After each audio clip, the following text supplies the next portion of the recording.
দেশে হামের প্রাদুর্ভাব দেখা দিয়েছে। অন্তত দেশের ৭টি জেলায় বড় আকারে এই হাম ছড়িয়ে পড়েছে। শুধুমাত্র চলতি মাসেই ২১ জন শিশুর হামে আক্রান্ত হয়ে মৃত্যুর খবর পাওয়া গেছে। হঠাৎ করে দেশে কেন হামের প্রাদুর্ভাব, কেন হচ্ছে শিশুদের হাম, এসব বিষয় নিয়ে কথা বলতে আমার সঙ্গে যুক্ত হয়েছেন প্রথম আলোর সহকারী বার্তা সম্পাদক পার্থ শঙ্কর সাহা। পার্থদা, আপনাকে স্বাগতম। ধন্যবাদ। পার্থদা, এখন যেটা পরিস্থিতি এবং আলোচনায় খুব কেন্দ্রে যে দেশে হামের একটা প্রাদুর্ভাব বেশ ভালো মতো দেখা দিয়েছে। তো আপনার কাছে প্রথমে জানতে চাই যে হাম আসলে কেন হয় এবং হাম হলে এর লক্ষণগুলো কি হবে? হ্যাঁ, দেখেন, প্রাদুর্ভাব এবং পরিস্থিতি এখন খুব কি বলবো যে বেশ শঙ্কাজনকই। এটা আমার কথা না। আমি আপনার সঙ্গে কথা বলার আগে বাংলাদেশের যারা শীর্ষ শিশুরোগ বিশেষজ্ঞ, জনস্বাস্থ্য বিশেষজ্ঞ, এমন WHO-র প্রতিনিধি, এদের অনেকের সঙ্গে কথা বলেছি। স্বাস্থ্য অধিদপ্তর তো লোকজন বটেই, তাদের সঙ্গেও কথা বলেছি। ৭টা জেলায় কিন্তু এখন পর্যন্ত আমরা মোটামুটিভাবে দেখতে পাচ্ছি বেশ, এবং দেশের অনেক স্থানে সেটা এখন ছড়িয়ে পড়তে পারে এরকম একটা আশঙ্কা দেখা দিয়েছে। এখন আপনার প্রশ্নের উত্তরে আসি যে এটা মূলত একটা ভাইরাসজনিত অসুখ এবং মারাত্মক ছোঁয়াচে আর কি, বিশেষ করে বাচ্চাদের জন্য। এবং আপনারা জানেন যে এখন কিন্তু সব বাচ্চা যেগুলো যারা আক্রান্ত হচ্ছে সবই প্রায় শিশু আর কি। হ্যাঁ, বড়দেরও হতে পারে হাম, কিন্তু শিশুদের এর প্রকোপটা বেশি, আক্রান্ত হয় বেশি। কেন? যে শিশুরা তাদের ইমিউন সিস্টেমটা অনেক কম্পারেটিভলি দুর্বল থাকে আর কি। হ্যাঁ, এবং যাদের অপুষ্টিজনিত সমস্যা থাকে তারা আক্রান্ত হতে পারে বেশি। এক্ষেত্রেও এখন আর আপনি সম্ভবত লক্ষণের কথা বলেছেন আর কি। হ্যাঁ, এখন লক্ষণে যেটা হয় যে একটু প্রথমে তো একটু জ্বর হয়, জ্বরটা বাড়ে, বেশ জ্বর হয়।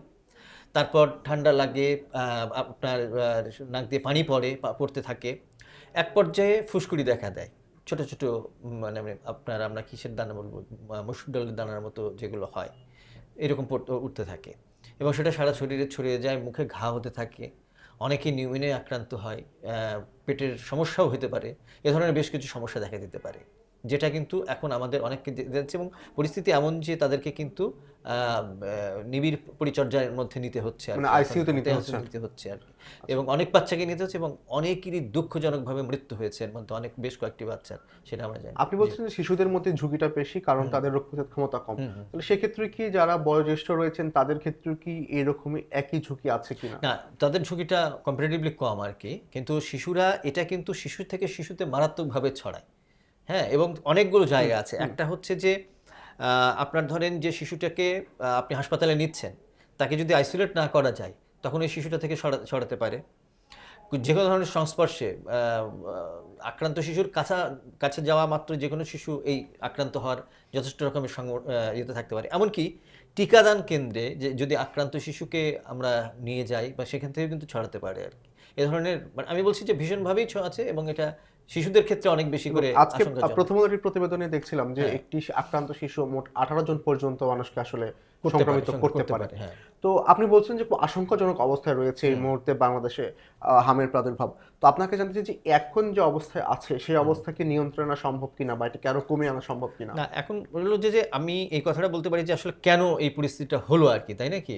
হ্যাঁ, সেটা তো আসলে নিয়ন্ত্রণের নিঃসন্দেহে বাইরে যায়নি এখন পর্যন্ত, কিন্তু গত কয়েক বছর ধরে কিন্তু আমরা এই রকম অবস্থা দেখিনি। হ্যাঁ, এর মধ্যে কয়েকটা ঘটনা ঘটেছে কিছু অঞ্চলে, যেমন আপনার মনে থাকবে যে চট্টগ্রামের সীতাকুণ্ডে, ত্রিপুরা পাড়ায়, সেখানে কিন্তু বেশ কয়েকটা বাচ্চা সেবার মারা গিয়েছিল হামে। তারপরে পার্বত্য চট্টগ্রামের রাঙামাটির সাজেক এলাকায়, দুর্গম এরিয়া, সেখানেও কিন্তু ঘটনা ঘটেছিল, এবং সেই জায়গাগুলোতে আমরা একটা বড় কারণ হিসেবে তখন দেখেছি যে সেখানে অপুষ্টি একটা বড় ভূমিকা রেখেছে। অপুষ্টিজনিত সমস্যার কারণেই কিন্তু তারা আক্রান্ত হয়েছিল। এখন কেন হচ্ছে এই সময়? আমি একটু আগেই কথা বললাম দেশের খুবই বড় মাপের একজন জনস্বাস্থ্যবিদ, ডক্টর বেনজির আহমেদ, ওনার সাথে।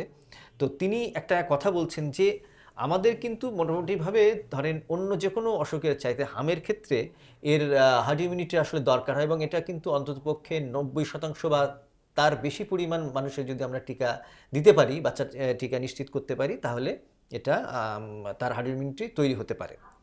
আমরা জানি যে 9 মাস বয়সী শিশু এবং 15 মাস বয়সী শিশু, 9 মাসের শিশুকে আর 15 মাস বয়সী শিশুকে আমরা টিকা দিই আমাদের সিস্টেমে।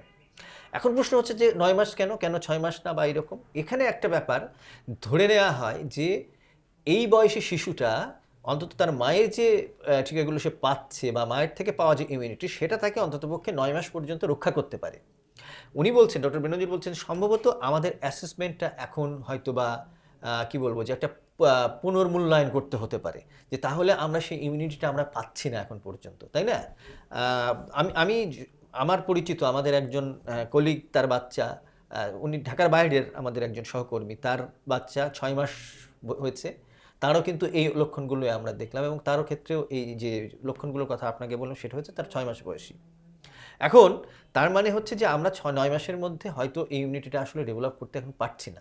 সেক্ষেত্রে একটা এর সময়কে ঘিরে আমাদের নতুন করে ভাবনা চিন্তার বিষয় আছে, সেটা আসলে পরের কথা। তার মানে হচ্ছে কি এই যে টিকা দেওয়ার যে বয়সটা সেটাকে একটু আগায় আনার পরিকল্পনা? সেটা না, এটা একেবারে আর্লি স্টেজে, কিন্তু এখন যে পরিস্থিতিটা হচ্ছে যে এইটাকে আমাদের টিকাদানের কিন্তু খুব ভালো ধরনের রেকর্ড আছে বাংলাদেশে, তাই না? আপনি জানেন যে আমরা টিকার ক্ষেত্রে কিন্তু চ্যাম্পিয়ন একটা দেশ বলা যায়, কিন্তু কোভিডের পরে এই বাচ্চারা কিন্তু অনেকে টিকাদানের টিকা প্রাপ্তির ক্ষেত্রে তাদের একটা সমস্যা তৈরি হয়েছিল বলে ধরে নেওয়া হচ্ছে এখন পর্যন্ত, এবারের যে সমস্যার কথা আপনাকে বলছি।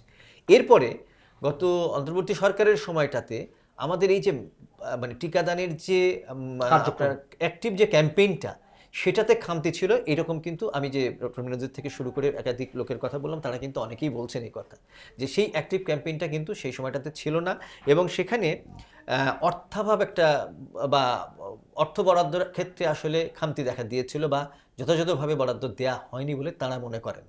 দিতে পারলে হয়তোবা আমরা এই অ্যাক্টিভ ক্যাম্পেইন, যেমন একটা ইয়েটা আছে কি যে আমাদের টিকা নেওয়ার ক্ষেত্রে ধরেন যে আমাদের টিকা যখন আনুষ্ঠানিকভাবে দেওয়া হয় সেটা একটা ব্যাপার, কিন্তু আরেকটা আমাদের বাচ্চারা যারা বাচ্চা হয় তারা কিন্তু কমিউনিটিতে একটা বড় অংশ হয়, মানে ঘরে হচ্ছে আর কি বাচ্চা, তাই না? তো সেই বাচ্চাকে যখন দিতে চায় তখন কিন্তু ঘরে ঘরে ক্যাম্পেইনটা করতে হয়, এর জন্য প্রচুর অর্থের দরকার হয়, এবং এই কাজটা আমাদের মধ্যে ছিল, কিন্তু বেশ কয়েক বছর আগে থেকেই কিন্তু আমাদের স্বাস্থ্যকর্মীদের ক্ষেত্রে একটা ঘাটতি দেখা গেছে। আমাদের পর্যাপ্ত স্বাস্থ্যকর্মী নেই বলে মানে স্বাস্থ্য বিশেষজ্ঞরা তারা বলছেন যে এখানে একটা খামতি ছিল, কিন্তু এই খামতিটাকে আরও বেশি ত্বরান্বিত হয়েছে একটা বললাম কোভিড, তার পরবর্তীকালে এই গত কয়েক মাস ধরে যে আসলে এই জায়গাটাতে খুব বেশি নজর দেওয়া হয়নি।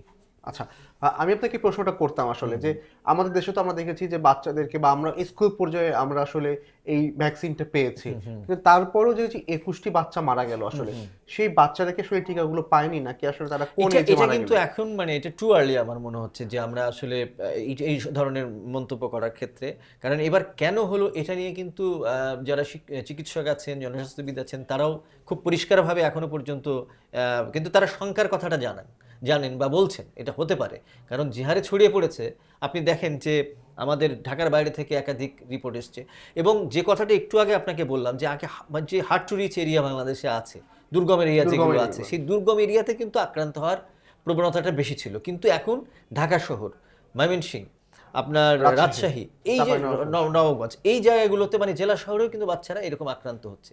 তার মানে আসলে এখানে কোন বড় ধরনের হয়তো এই বাচ্চাগুলো ঠিকমতো পায়নি, এটা হতে পারে। আচ্ছা, আমরা দেখছি যে সাধারণত মানে বিশেষত বাচ্চারাই বেশি আক্রান্ত হচ্ছে, এবং যারা খুব আর্লি এজে কথা বলছিলেন, তো আসলে এই বাচ্চারা তো আসলে বাহিরে যায় না বা তারা ঘরেই থাকছে, সেই ক্ষেত্রে কি তাদের এই জীবাণুটার ক্যারিয়ার কি কোনোভাবে তাদের বাবা মা হচ্ছে কিনা? না, এখন প্রশ্ন হলো যে আমাদের এবার শুরুটা এখন পর্যন্ত অন্তত মনে করা হচ্ছে যে গত এবছরের জানুয়ারি মাসে রোহিঙ্গা ক্যাম্পে সেখানে কিন্তু বড় ধরনের সমস্যা দেখা দিয়েছিল আর কি, হ্যাঁ, এবং সমস্যা বলতে সংক্রমণটা দেখা দিয়েছিল আর কি, হ্যাঁ হামিদ। তো সেটা এবং এখানে যথেষ্টভাবে ছড়িয়েছিল, সেখান থেকে অন্যান্য জায়গায় হয়েছে, এবং ভাইরাসটা আসলে এখন একটা বড় ধরনের প্রাদুর্ভাবই বলা যায়, হ্যাঁ। তো এখন খুব সুনির্দিষ্টভাবে আমরা কোনো কিছু আসলে কাউকে এটা ব্লেম করারও বিষয় না, বা আমরা বলছিও না, কিন্তু কথা হলো যে এটা এই বছর থেকে এবার একটু বেশি মাত্রায় দেখা দিয়েছে। ধন্যবাদ আমাদেরকে সময় দেওয়ার জন্য। দর্শক, আমরা তখন কথা বলছিলাম দেশে হামের প্রাদুর্ভাব, করণীয় কি, এসব বিষয় নিয়ে। আমরা আপনাদের সামনে আবারও হাজির হব নতুন কোনো বিষয়ে কথা বলতে। সে পর্যন্ত ভালো থাকুন, নিরাপদে থাকুন, আর প্রথম আলোর সঙ্গে থাকুন।